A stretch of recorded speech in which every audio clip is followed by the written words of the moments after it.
When my mom told me they'd used my entire college fund for my sister's IVF, it felt like the air in the room collapsed. I didn't shout. I didn't move. I just stared at her, trying to understand if I'd misheard, because the calm way she said it didn't match the explosion going off inside my chest. My sister kept her head down, pretending to adjust the sleeve of her sweater as if the fabric suddenly needed all her attention. I was the only one frozen, the only one whose life had just been quietly rearranged without permission. Mom kept talking. She said it like she was explaining a grocery list, like this was something any reasonable person would accept. She used phrases like family sacrifice and your future can wait, as though the years I'd spent saving, planning, dreaming was some optional accessory she could take apart and reassemble. Every word she spoke had that familiar softness she used whenever she was about to hurt me, but wanted to disguise it as love. The silence between us wasn't really silent. It buzzed. It felt like every memory I had of my family was rearranging itself, revealing a shape I had never wanted to look at directly. I could feel the betrayal spreading through me like cold water seeping into cloth, slow but unstoppable. I remembered the late nights I worked, the shifts I picked up, the studying I'd done with the hope that college would be my escape. Now it all felt stupidly naive, like watching a kid proudly build a sandcastle right before a wave crushes it. My sister still wouldn't look at me. That hurt in a different way. She knew. She absolutely knew. And instead of apologizing, or even acknowledging what had been taken from me, she stared at the table like she was a guest at her own guilt. I kept wondering if she had fought for me at all, or if she'd simply nodded when they told her that my future was an acceptable offering for the chance at hers. Mom went on explaining, her voice lifting and dropping, trying to sound soothing. She said they didn't have a choice. She said my sister deserved a chance to be a mother. She said I was young enough to wait. Each sentence layered itself on top of the last, building a tower of justifications I knew she expected me to admire. I could feel my heartbeat slowing, not from calm but from something darker, disappointment so heavy it bordered on numbness. The realization hit me gradually, but when it settled hard. I wasn't a son in this house. I was a resource, a convenient option, a quiet person they expected to stay quiet forever. All my sacrifices had been facts to them, not gifts, things they felt entitled to reroute whenever they wished. I finally saw it. Every time they'd praised my responsibility, they were really praising how easy it was to take from me. My mum finally stopped speaking, maybe expecting me to thank her for explaining. My sister shifted, waiting for me to make everything easy again, but something inside me had snapped into perfect clarity. All I had left was a single word, one word I knew would ignite everything they had tried to control. I said it softly. And before I tell you the one word I said, you need to understand everything they took from me. I used to think every family had a favorite. I just didn't know growing up that in mine the difference wasn't subtle, it was systemic. It was the kind of favoritism that didn't shout. It whispered in budgets, schedules, and sacrifices. It showed up in the quiet math of where love was invested. My sister Lila was the golden child. The sun rose for her, and the world bent around making sure it shined on her perfectly. Ballet lessons 3 days a week, gymnastics on Saturdays, and once she decided she wanted to try horseback riding, my parents didn't even blink. If she has the passion, we'll find the money, Mom said, and they always did. Meanwhile, I was the ghost child, present, useful, but barely seen. My childhood was measured in hand-me-downs, shoes with someone else's indentation in the soles, shirts faded by someone else's memories, toys with missing pieces and stories no one bothered to retell. When I asked if I could try soccer, Mum told me we needed to be realistic. When I asked again a year later, Dad handed me a paper route application and said, "If you want extras, you work for them. Builds character. Character." That word still makes my teeth clench. Lila got a brand new car for her 16th birthday, a cherry red Honda Civic with a bow bigger than my entire sense of self-worth at the time. I remember the moment vividly. Mum crying tears of joy, Dad filming, Lila squealing like she'd just been cast in a Disney movie. Then my mother turned to me and said, "Don't be jealous, sweetheart. We'll do something special for you too." 2 months later, for my birthday, I got a second-hand laptop that overheated if you opened more than one browser tab. It came with a sticky note from Dad that read, "Proud of you. Keep working hard." Working hard. Another favourite phrase, because while Lila's schedule was filled with activities and attention, mine was filled with shifts. I bagged groceries after school and spent weekends bussing tables, not because I wanted to, because there were bills the family needed help with. Of course, Lila never heard those words. She needs to focus on her future, Mum would say, as if mine was some vague thing that could wait until everyone else's was secure. But the moment that cemented everything, burned it into my ribs like a brand, happened when I was 14. I was coming down the hallway late one night, thirsty, heading for the kitchen. My parents were talking in low voices. I froze when I heard my name. "Lila needs more investment," Mum whispered. "Her potential is obvious." These programs could open real doors for her. "And him?" Dad asked. He didn't sound angry, just tired. "He'll be fine," she said, brushing it off. "He's independent. He can handle more on his own." I remember waiting there in the dark, barefoot on the cold tile, feeling my world rearrange itself. I wasn't a priority. I wasn't even close. I wasn't someone they worried about protecting or nurturing. I was self-sustaining, like an appliance. When I made noise accidentally, they stopped talking. I walked into the kitchen pretending I hadn't heard a thing, and they pretended they weren't choosing her future over mine. Again. It didn't stop as we got older. Lila went to private school. I went to public. She got SAT tutors. I got a "you're smart, figure it out." She got to explore passions. I got responsibilities. And every time I tried to bring up the imbalance, I was told I was overreacting.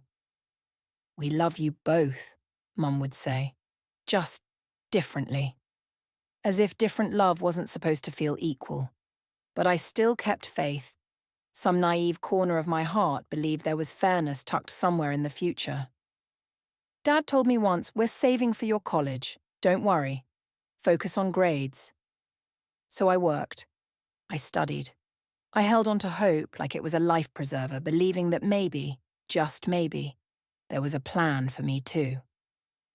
What I didn't know was that the plan was already being rewritten, quietly, strategically, behind doors and in whispers I never heard. They were building Lila's dream with bricks made from everything they took from me. The signs were there, scattered like breadcrumbs that only make sense once you've already been devoured by the wolf.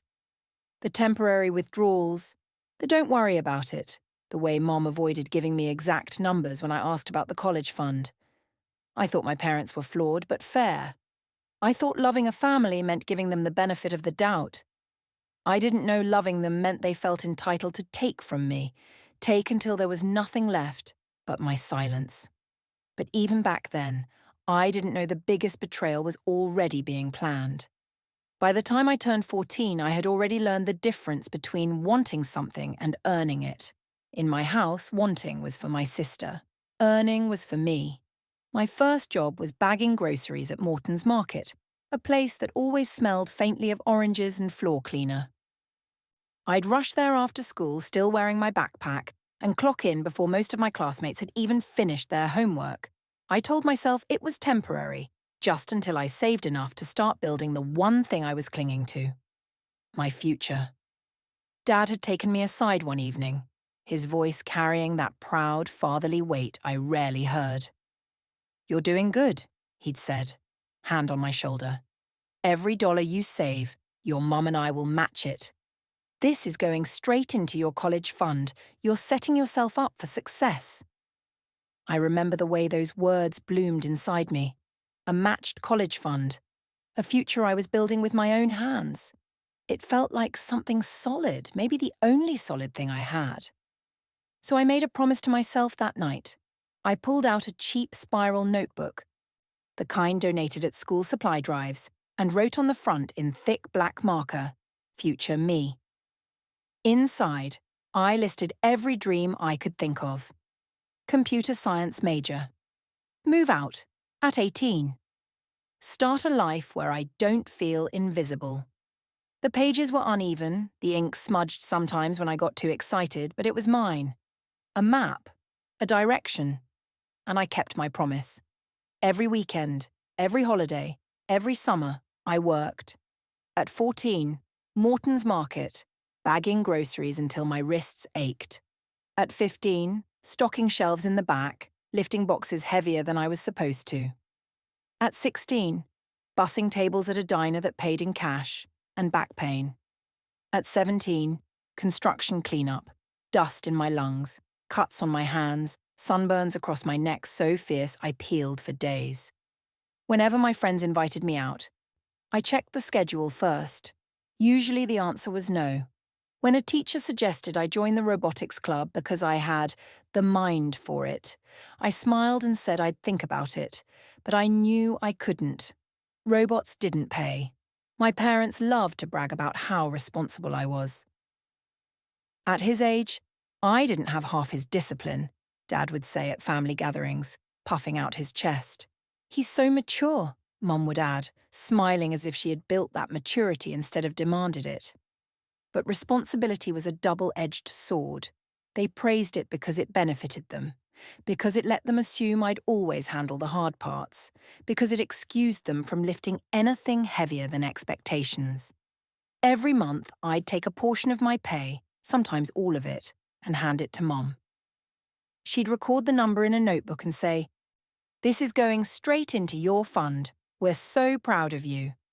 I believed her. I believed her. Why wouldn't I? This was my family. This was the future we were building together. And whenever I looked at my Future Me notebook, dreams scribbled in earnest handwriting, I felt like I was doing something that mattered, something that would pay off, something that would finally make the sacrifices worth it. I didn't know then that I wasn't building my future. I was subsidizing someone else's. The truth was so simple, so sharp, it could cut through every memory if I let it. They praised my responsibility because they had already found a way to exploit it. They knew I wouldn't question them, knew I wouldn't demand receipts, knew I trusted too easily, too blindly. They didn't just take my money. They took the years I spent earning it, years I should have spent being a kid, trying things, joining clubs, having fun, failing, learning. Instead, I worked. I kept my promise. But they didn't keep theirs. Not even close. Looking back, the signs were there. The fund was always described in vague terms. Whenever I asked how much was saved, Mum would say, "Enough. Don't worry about it." Dad would add, "We're taking care of you." I thought that meant security. I thought that meant love. But what it really meant was something far uglier, something I wouldn't uncover until it was already too late. And here's the part that keeps me awake sometimes, long after the anger has burned down to ember. If I had checked the account earlier, none of this would have happened. The announcement happened on a Sunday afternoon, one of those deceptively calm days where nothing feels urgent. My sister and her husband came over carrying a bakery box, the kind with a ribbon tied too neatly to be casual. She set it in the middle of the table and looked around with a smile that trembled at the edges. "We have news," she said, and everyone leaned in, even me. She opened the box, revealing cupcakes topped with tiny pastel fondant baby bottles. Mom gasped. Dad clapped his hands together. My sister laughed, relieved, like she'd finally crossed a finish line she'd been sprinting toward in private. Then she told us they were starting IVF. The room erupted. Congratulations overlapped. My mother hugged her so tightly it looked painful. Dad kept repeating, "This is wonderful, wonderful, wonderful." Her husband looked like he might cry from sheer gratitude that someone else finally shared the burden. I smiled because that's what you do. Even though I barely understood the process, I understood that it meant a future my sister wanted badly, a future she'd proudly framed her identity around since high school, always imagining the day she'd have a daughter who would get everything I didn't. I didn't realize then how heavily those words would land later. But even in the middle of all the celebration, something tugged at me, a small, sharp feeling that something was off. It wasn't the announcement. It was my mother. She kept glancing at me, quick, skittish looks she tried to mask with enthusiasm. It wasn't the warm pride she usually reserved for my sister. It was hesitation, calculation. Like she was mentally rearranging puzzle pieces and one of them was me. For the next week, everything shifted in ways so subtle I almost talked myself out of noticing. Mom started dropping odd comments, small at first. Have you looked into scholarships yet? Maybe you should consider taking some time off from school. Community college credits transfer, you know. Each time I tried to brush it off. Maybe she was stressed about money. Maybe the IVF process made her anxious. Maybe I was reading too much into things. But the questions kept coming, each one layered with something she thought I was too naive to pick up on. One night while I washed dishes, she hovered behind me, drying a plate so slowly it was basically still wet. "How necessary is school this year?" she asked. I froze. Not because of the question, but because of how carefully she worded it, like she didn't want to spook me, like she needed me to agree with something I didn't understand yet. "What do you mean?" I asked. She shrugged, eyes fixed on the plate she kept wiping. "You're young. You have time. Maybe pushing things back wouldn't be the worst idea." It felt like she was talking around something enormous, something she didn't want to say out loud. Over the next few days, I watched the panic behind her smile grow. Whenever my sister brought up IVF costs, medications, consultations, procedures, Mum's face tightened. Dad avoided eye contact. My sister's husband talked about loans. My mom shut that down instantly, saying, "Family helps family." Except she wasn't looking at them when she said it. She was looking at me. That's when the tone shifted from celebration to tension I couldn't quite name. And slowly suspicion crept in. Not the wild, dramatic kind, the quiet type that pulls at your gut, whispering that something's wrong long before your brain catches up. Mom started acting strangely protective of paperwork. She kept her purse zipped. She hovered when I checked the mail even though she never cared before. She asked what days I worked, what days I'd be home, what days I'd be out. It felt like she was planning around me. The worst part? I kept trying to give her the benefit of the doubt. I told myself parents get stressed, money gets tight, IVF is expensive, families behave oddly under pressure. But underneath every excuse I invented, the truth kept scratching at me. Something was happening behind my back. One night, after another round of her weird, hesitant questioning, I finally asked, "Mom, what's going on? Why are you acting like this?" She inhaled too sharply. Her eyes flickered. And then she asked me something. Something so calculated, so revealing, that the bottom of my stomach dropped out. Then she asked me a question that made my stomach drop. The confrontation didn't happen in some dramatic, cinematic way. It happened in the kitchen, with sunlight slanting across the counter like it was any other day. I was making a sandwich before work when my mom called my name in that overly gentle tone she used whenever she was about to push something onto me. My sister followed behind her, arms crossed, eyes already glossy like she'd been practicing a sadness she wanted me to react to. "We need to talk," Mom said, positioning herself between me and the doorway as if I might run. My stomach tightened. I set the knife down slowly. "About what?" My sister exchanged a look with her, one of those silent, rehearsed glances that told me this wasn't a spontaneous conversation. This was planned. Mom sighed dramatically, placing her hand on her chest. "Honey, you know your sister has been trying to start a family for years." I nodded. "Yeah, and I'm happy for her. But why are we—" "She needs this now," Mum cut in, her voice softening like cotton around a blade. "And you're young. You have time. College can wait." It took me a moment to register what she was implying. My heart picked up speed. "Wait? What does that have to do with me?" My sister stepped forward, her voice trembling in a way I knew wasn't entirely genuine. IVF is expensive. Really expensive. And we're already stretched too thin. Mom and Dad said you'd understand. There it was. The pressure disguised as expectation. The expectation disguised as love. Mom clasped her hands. Sweetheart, think about it. You've always been the responsible one. The understanding one. You can go to school any time.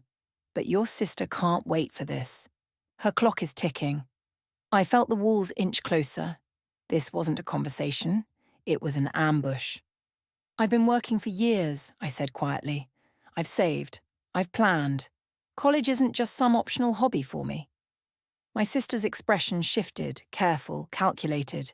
So you're saying your school is more important than me becoming a mother? The guilt trip was so blatant it almost stunned me. It was like she'd taken every insecurity she had and molded it into a weapon she could swing at my chest. Mom stepped in again, voice trembling with artificial emotion. Do you hear how cold you sound? We raised you better than this.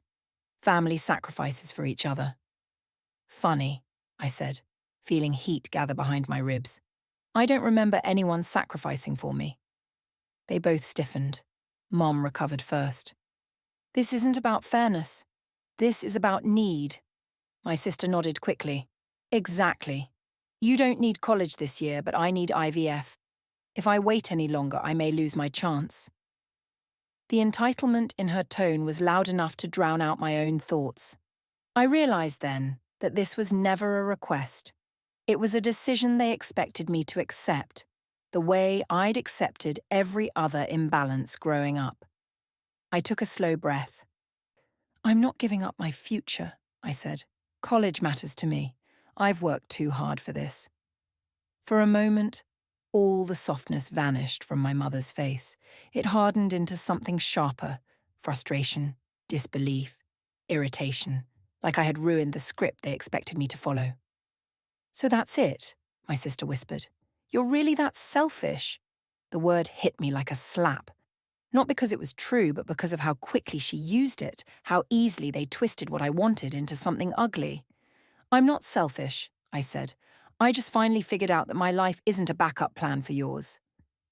My sister's eyes flashed with something almost feral, anger mixed with desperation. Mom just exhaled, disappointed, as though I'd failed some moral test she believed only she could grade. Well, she said coldly, if that's your decision, fine. We just hoped you'd care about this family enough to help.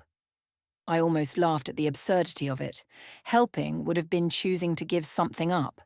They weren't asking me to choose. They were ordering me to surrender. I said no, I repeated. That's final. Mom's jaw tightened. My sister turned away, shaking her head dramatically. For a moment, the kitchen felt too small, the air too sharp. But as I stood there, watching them process my refusal, I felt a brief flicker of relief. I'd finally set a boundary. They left without another word, the disappointment radiating off them like heat. I thought naively that standing my ground would be the end of it. I thought the worst was over. But while I was busy feeling proud of myself, I had no idea they'd already moved money behind my back. I didn't plan on checking the account that day. It was one of those random impulses, the kind where something in the back of your mind whispers just loud enough to make you pause. I was sitting in my car before my shift, sipping lukewarm coffee, when the thought hit me. Just look. Just in case. I told myself it was paranoia after the kitchen confrontation, that the fund would be fine, that my mom wouldn't actually cross that line. But my fingers moved on their own, tapping through logins I knew by heart. The screen loaded slowly, the spinning circle mocking me with every rotation. And then, there it was. The number. Too small. Dangerously small. Wrong. At first I thought I'd opened the wrong account. I refreshed the page, closed the app, reopened it. The number didn't change. It just sat there, still indifferent, like it didn't represent years of my life. $87. That was all that was left. The rest? Gone. Thousands of hours of labor. Summers spent hauling drywall, cold winter mornings bagging groceries while my friends slept in, birthday money I saved instead of spent. Every sacrifice I justified because it'll be worth it when I get to college. $87. My vision blurred. I blinked hard, but the number didn't go away. I felt something hot rise in my chest, a pressure that made it hard to breathe. At first, I thought it was anger, but then I realized it was grief. Deep, hollow grief. The kind that made my hands shake so badly I had to put the phone down before I dropped it. People always talk about heartbreak like it only happens in relationships, but sitting in that car staring at that number, I swear I felt something inside me crack. A clean break. Something that wouldn't go back to the way it was. For a long time I couldn't move. I sat there with my hands pressed to my face, trying to understand how they could do this. Not just take the money, not just betray me, but do it while looking me in the eye and telling me to be patient, to be understanding, to wait my turn. I felt sick. Finally, when my breathing steadied enough, I scrolled through the statements. Thousands withdrawn in chunks. Not even subtle, not even careful. They didn't expect me to look. They didn't expect me to question. They expected me to obey, to accept, to prioritize their needs over my future. Again. IVF clinic. Pharmacy charges, specialist consultations, hotel stays in another city, all of it clear as day. I remember whispering, "No, no, no, no," like maybe the universe would hear me and undo it, but the numbers stayed the same. When I finally turned the ignition, my hands were trembling so hard I had to grip the wheel with both of them just to keep the car steady. The drive home blurred into one long, nauseating stretch of silence. I don't remember the stoplights. I don't remember the traffic. I just remember the weight in my chest growing heavier with every mile. By the time I pulled into the driveway, the grief had evolved into something colder. Not anger, clarity. The kind of clarity that forms when someone shows you exactly who they are and dares you to deny it. I walked into the house and found everything exactly as I'd left it, like my world hadn't just been gutted. Mum was in the living room folding laundry, humming softly. My sister's shoes were by the door. The faint smell of dinner prep lingered in the air. It was all so normal it felt like a slap. I stood there for a moment, letting the quiet settle. I think part of me hoped, prayed, that there'd be some misunderstanding, that she'd look up at me with confusion and say, "What are you talking about? We didn't touch your fund." But even hope has limits. She glanced up casually. "Back early?" I held up my phone, my voice barely steady. "Why is my college account empty?" She didn't flinch. That was the first sign. She just kept folding a towel, as if I'd asked whether she'd seen my jacket. "We talked about this," she said calmly. "Your sister needed the money." I felt my jaw tighten. "We talked." I said no. Mom shrugged. "And we decided you didn't mean it." The blatant dismissal made something inside me snap upright. That money was mine. "It was the family's," she corrected, her tone annoyingly matter-of-fact. "And families help each other? You'll be fine. You always are." There it was, the line I'd heard my whole life, the justification for every neglect, every burden, every sacrifice expected of me. I always believed it, but not anymore. When I confronted my mum, I realized in that moment she didn't deny it. She didn't even hesitate. She doubled down. I remember standing in the kitchen, phone still in my hand, staring at the screen like it held the answers to questions I hadn't even asked yet. Mum's voice was calm, so calm it made my blood run cold. She didn't raise it. She didn't yell. She didn't even sigh. She just spoke as though the words themselves were facts of nature, like gravity or the rising sun. "Being a mother means making hard choices," she said. That was it. Short, simple, final. She didn't look at me. She was folding laundry, humming a tune that suddenly felt cruel. Her eyes never left the fabric. She didn't flinch at my disbelief, didn't apologize, didn't even hesitate.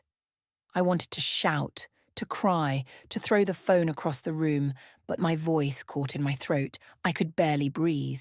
Years of obedience, years of being the good son, years of believing that family meant love had built something inside me that now felt like glass. Delicate, shattered, sharp. And Lila deserves happiness, she continued, finally glancing at my sister, whose expression was carefully neutral, practiced. After everything she's been through, she deserves a chance to be a mother.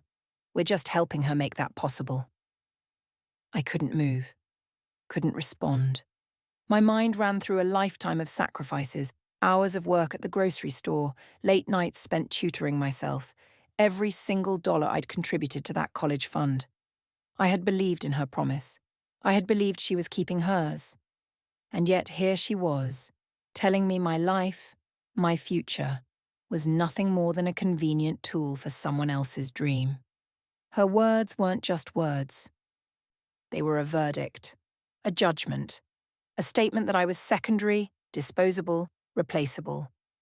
And my sister stood there silently, absorbing none of the weight, giving nothing back, just letting me hang in that suffocating space between disbelief and anger. I thought about every time I had tried to speak up over the years, every plea for fairness, every quiet request for acknowledgement. They had been ignored, twisted, or dismissed. Now the pattern was laid bare. The entire system had been built to funnel everything I had into someone else's benefit. And I had been too trusting, too naive, too willing to believe in promises I thought were real. "You'll understand one day," Mom added, folding the last towel with precision. "I know it feels unfair now, but you'll see. Sacrifices are what make families work." I couldn't understand. I didn't want to understand. Every part of me burned with betrayal, but every part of me also wanted to remain calm, to not give them the satisfaction of seeing me unravel completely. I kept my hands still, my face neutral, but inside I was shaking, unraveling, trying to piece together a life that had just been rewritten without my permission. I remembered my future me notebook, the spiral-bound promises I had made to myself, the dreams I had believed in. Every line felt like it had been stolen, rewritten in someone else's handwriting. I could almost see the money vanish in my mind, each dollar flowing toward IVF clinics, doctor visits, consultations, all while I had been taught that responsibility was the highest form of virtue. My mother had framed the theft as noble, as selfless, as an act of love. But I knew better.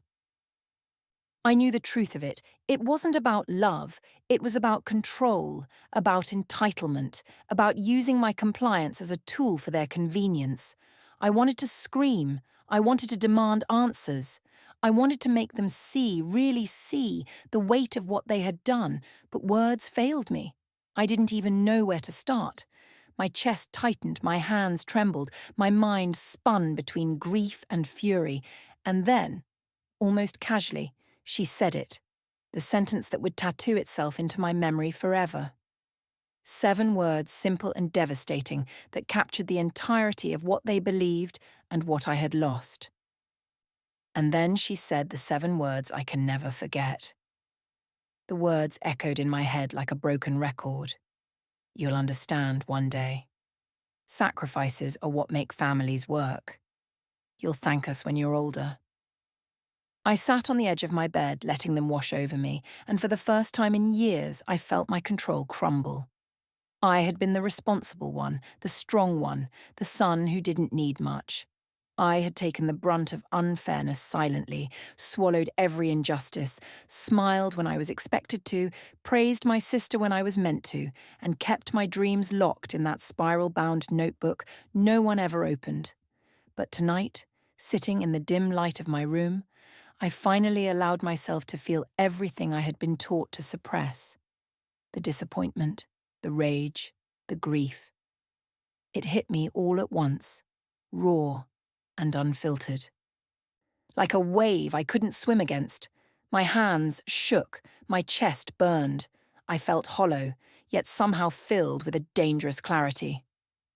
I remembered the nights I'd been told to be the reasonable one whenever arguments flared. I remembered my father's calm voice. "We need you to stay strong." My mother's sighs, the almost imperceptible look she gave my sister that said, "He'll handle it." I had been the safety net, the mediator, the silent protector of a family that had no intention of protecting me. Every request I had made, every boundary I had tried to set, had been dismissed in favor of someone else's comfort. It wasn't just the money. It was every little sacrifice stacked on top of the other. Every time I didn't go to a movie with friends because I had to work, every birthday I spent folding laundry instead of celebrating. Every evening spent tutoring myself because tutors were only for her. It had all been a training ground for this moment. A moment where they could call my life a noble sacrifice and watch me nod silently like a good boy.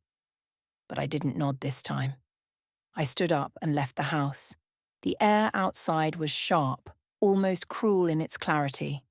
The streetlights flickered, and I walked without direction, numb, feeling the weight of every injustice I had endured.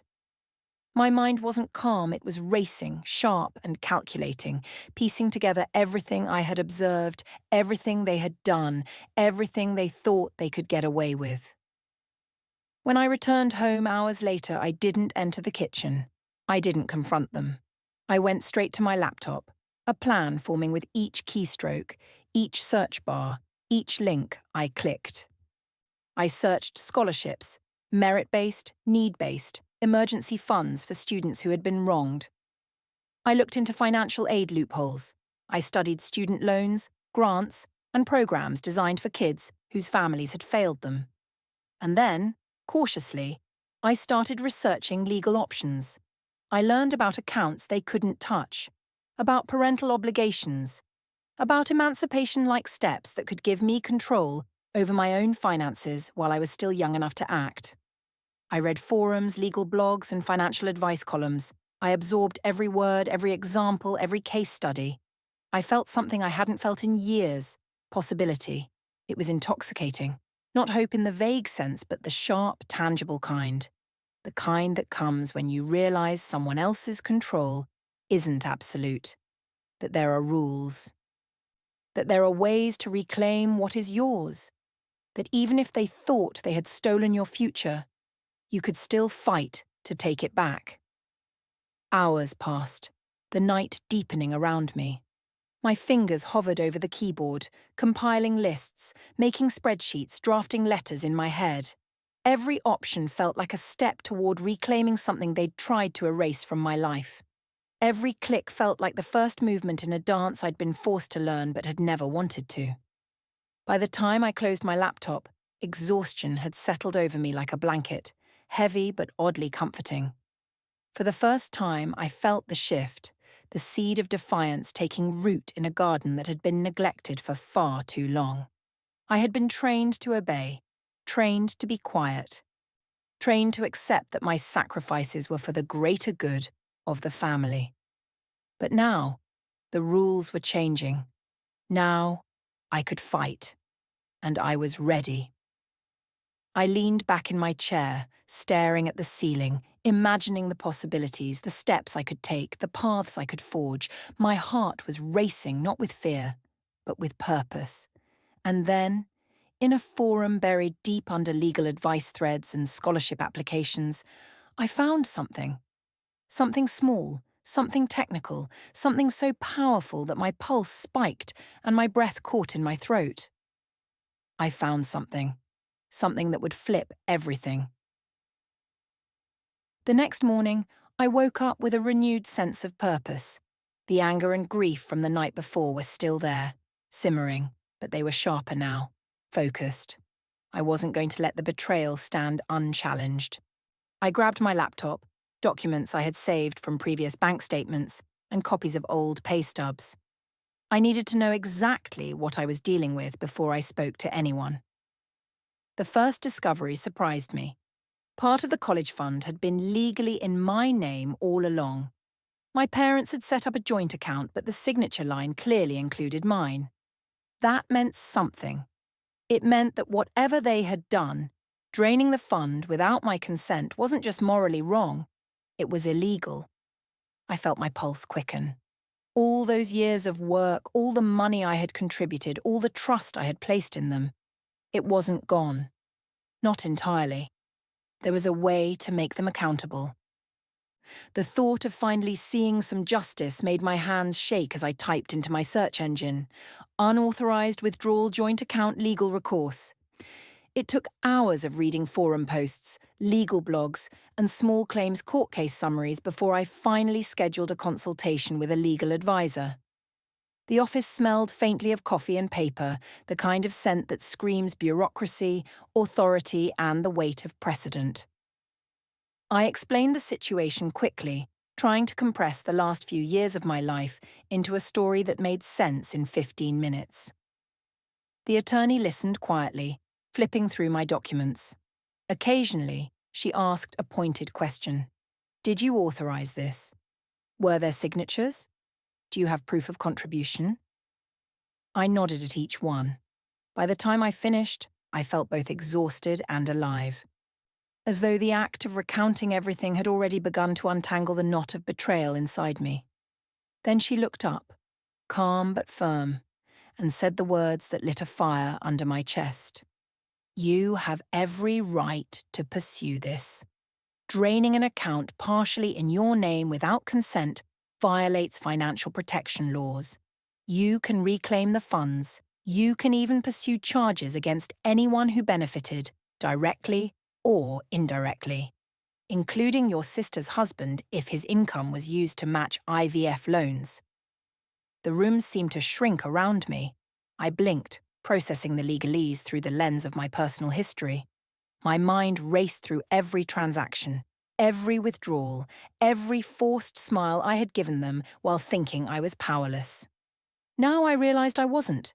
I was armed with the law. I had proof. I had leverage. I pictured my sister's smug face when she had first announced IVF as a triumph. I remembered my mother's calm, calculating justification.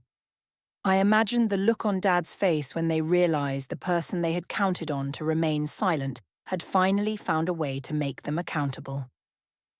The legal advisor explained the steps: file a claim to reclaim the funds, notify any institutions involved, demand repayment from the beneficiaries. The process would take time, yes, but the principle was clear. Justice wasn't abstract, it was concrete, and it was accessible.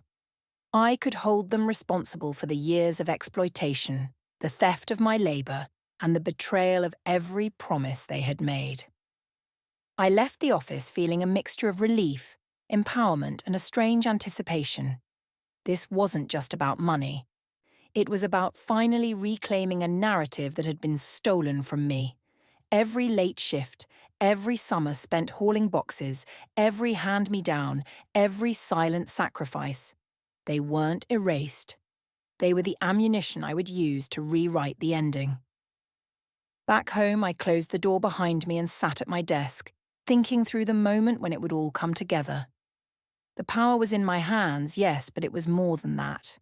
It was psychological. The shock, the realization that I had agency, that their assumptions about me being compliant, obedient, and powerless were now completely wrong.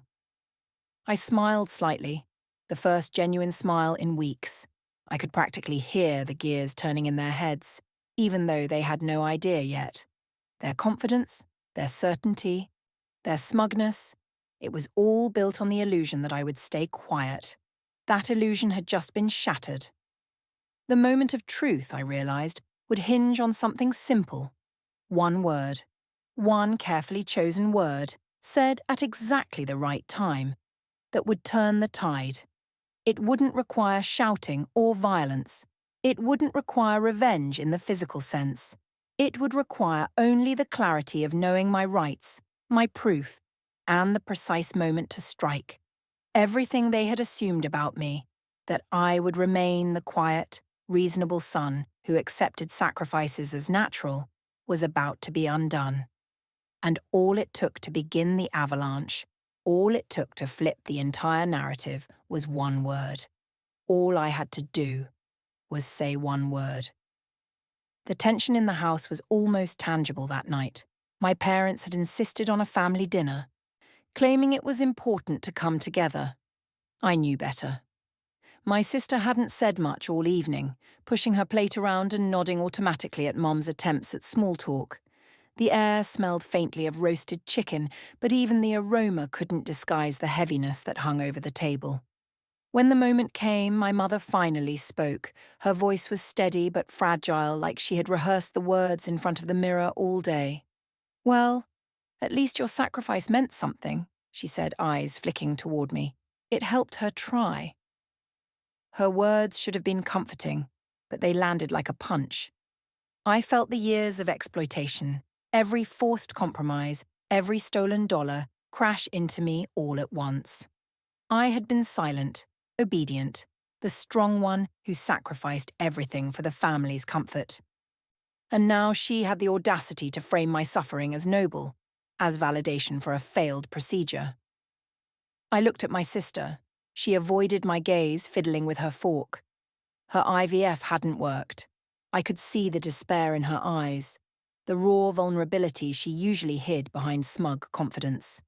And yet, there was an unspoken assumption that I would continue to remain compliant, that I would nod and forgive as always. But something had shifted inside me. I wasn't the silent child anymore. I had spent the night researching, talking to a legal advisor, confirming every loophole, every protection, every avenue to reclaim what was rightfully mine. The power balance had changed, and they had no idea. I took a breath. "I know everything," I said slowly, letting each word hang in the air. Every transfer, every withdrawal, every lie. I know what happened to my college fund. I know it was partially in my name. I know draining it without my consent violated the law. Mum froze mid-chew. My sister's hand trembled slightly over her fork. The air grew heavy with disbelief and panic. I continued, my voice steady but sharp. "I've spoken to a legal advisor, I've documented every transaction. I know who benefited, and I know I can reclaim what was taken. That includes anyone whose income contributed to the IVF, including your husband." Silence followed, the kind that makes every tick of the clock sound like a drumbeat in your skull. I could see the panic in their eyes, the disbelief that I had not only discovered their deception, but that I was prepared to act. My sister whispered, voice shaking, "Please, don't destroy what little I have left." It was the first time I saw fear in her face, raw and vulnerable, the arrogance she had carried for years, the expectation that I would always yield. It was gone. And yet, she begged me, appealing to pity, trying to turn my newfound clarity into a source of restraint. Mum's lips pressed together, her hands gripping her napkin. She was thinking, calculating, desperate to find some leverage. Her eyes darted to me, pleading, though her mouth remained tight. Every second felt stretched, a quiet standoff where nothing had moved physically but everything had shifted irreversibly. I could feel their confidence cracking. The family hierarchy they had relied on, built on my compliance and silence, was crumbling in real time. I had waited for years to confront them, and now, with every detail known, every legal protection in place, I held the cards. I let my gaze sweep over both of them, slow and deliberate. I could see the questions forming in their minds. What will he do? How far will he go? Did we underestimate him? And in that suspended moment, I realized the one thing I had always needed. Not revenge in a dramatic sense, but acknowledgement. Recognition that I had been wronged, that my efforts had been exploited, and that I had the right to reclaim my life. Mum's voice came next, barely above a whisper. She leaned forward, eyes wide, her usual composure shattered for the first time. "Please, don't." I looked at them, really looked, across the table. My mother's trembling hands, my sister's quivering lips, Dad silent, his face a mask of disbelief and hurt. I saw it all, the entitlement, the guilt-tripping, the years of manipulation that had built this delicate, twisted structure of control over my life. And for the first time, I felt no fear, no hesitation, no need to soften the blow. The word came out of my mouth before I even realized I had chosen it. Proceed. Simple. Clean. Absolute. Proceed with the legal action. Proceed with reclaiming everything that had been stolen from me. Proceed with breaking the cycle of obedience and silence I had been trapped in for years. The silence that followed was suffocating, the kind where your own heartbeat feels too loud. My mother's eyes widened, her hands clutching the napkin so tightly it tore slightly at the edge. My sister gasped, her shoulders slumping as if someone had pulled the air out of the room. Dad's jaw twitched. I could see the panic spreading in real time. They had believed they could control me. They had assumed I would bend, that I would quietly accept their version of justice, that I would let my sacrifices vanish without a word. But the one word I had spoken shattered all assumptions. My mother's voice cracked as she whispered, "You don't understand. It's not too late." I shook my head, calm and deliberate. It's exactly late enough. Every moment that had led to this point, the stolen savings, the lies, the years of quiet compliance, coalesced into one undeniable truth. I was reclaiming my life. The power wasn't abstract. It wasn't hypothetical. It was tangible, and it was finally mine. My sister collapsed into her chair, covering her face with trembling hands. I could hear her sobs, soft at first, then louder, ragged. Her IVF hadn't worked. The shame, the failure, the knowledge that her plans were being questioned by the very person she had relied on, it was all too much. And yet I didn't gloat. I didn't need to. This wasn't about cruelty. It was about justice. My mother's face turned red, a mix of anger, panic, and grief. Her carefully constructed moral superiority, the sacrifice for the family rhetoric, crumbled in front of me. She had relied on my silence to protect herself, to justify her choices. That silence was gone. The room was chaos, a storm of emotion that no one could control. But amidst it, I felt an unshakable calm. I wasn't running from this. I wasn't apologizing. I wasn't negotiating. I was finally choosing myself.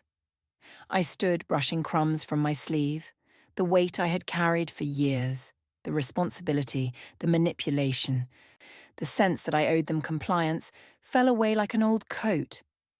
I could feel it sliding off my shoulders, leaving space for something I hadn't known in a long time.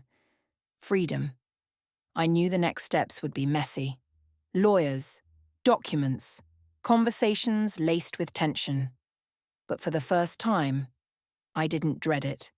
Every action would be deliberate, measured, justified. Every dollar reclaimed, every acknowledgement won, every truth exposed would be a step toward restoring what had been taken. My mother's tears were loud now, raw and unfiltered. My sister's sobs shook the table. Dad's anger simmered beneath the surface. And yet, I didn't flinch. I didn't hesitate. I had waited too long to be hesitant. I had waited too long to doubt. The word proceed had done more than authorize legal action. It had rewritten the rules of engagement. It had shifted the balance of power, put me squarely in the driver's seat, and finally, after years of betrayal, allowed me to stand tall. I turned toward the door, feeling the calm certainty of someone who has finally taken control. This wasn't revenge in the petty, dramatic sense. This was justice, earned through patience, knowledge, and courage. And as I stepped out, the storm of their emotions followed behind me, contained in that kitchen, leaving me with the clarity I had craved for so long. And even as I walked away, I felt the first tremors of what was coming next. The universe has a way of balancing the scales, of making people pay for what they take for granted. But revenge wasn't over yet, because karma did the rest for me. Weeks passed, and the weight of months of betrayal finally began to shift. The legal process moved slowly, but deliberately, as if every step were a hammer striking the foundation of the life they thought they controlled. Papers were filed, letters sent, and phone calls made. I stayed calm, methodical, letting the system work in my favor while they fumbled in panic, realizing that the rules of the game had changed and they were no longer in control. The first real sign of justice came when my sister's husband, the silent partner in all this, had to repay the funds that had been misused. I received confirmation of the transfer into my account, and for the first time in years, I could breathe without the tight knot of betrayal in my chest. Those thousands of hours I had worked, all the sacrifices I had made, they weren't erased anymore. They were honored in numbers, in concrete proof that my efforts mattered. Mom didn't call. My sister didn't reach out. The silence from them was telling, not anger, not defiance, but shame. The same people who had once demanded my compliance, who had twisted my empathy into a weapon against me, now recoiled quietly from their own conscience. I realized then that I hadn't destroyed the family. They had destroyed themselves the moment they stole my future, and their retreat was just the echo of that collapse. With the recovered funds, I immediately applied for grants and scholarships. It wasn't just money. It was autonomy, a tangible reminder that my life could no longer be dictated by their whims. I enrolled in school, carrying with me the knowledge that I had fought for this opportunity, that I had not been powerless, and that no one could take it from me again. Every step I took on campus, every classroom I entered, was a reclamation of years that had been stolen.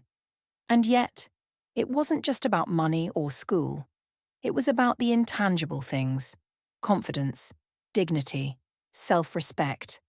I finally understood that the life they had tried to shape for me, a life where I was always the obedient, invisible son, was never mine to live anyway. I could be the person I wanted to be. I could pursue my dreams without guilt or apology. That realization, more than any legal victory, felt like liberation. Sometimes late at night I think about them, their attempts at control, their arguments, their justifications. I feel nothing but the steady calm of someone who has survived manipulation, betrayal, and years of being told their worth was secondary. The emotional scars remain, but they are no longer chains. They are markers of the battles I fought and won, reminders of the resilience I had almost forgotten I possessed. One evening, after unpacking my dorm room, I pulled out my old notebook titled Future Me.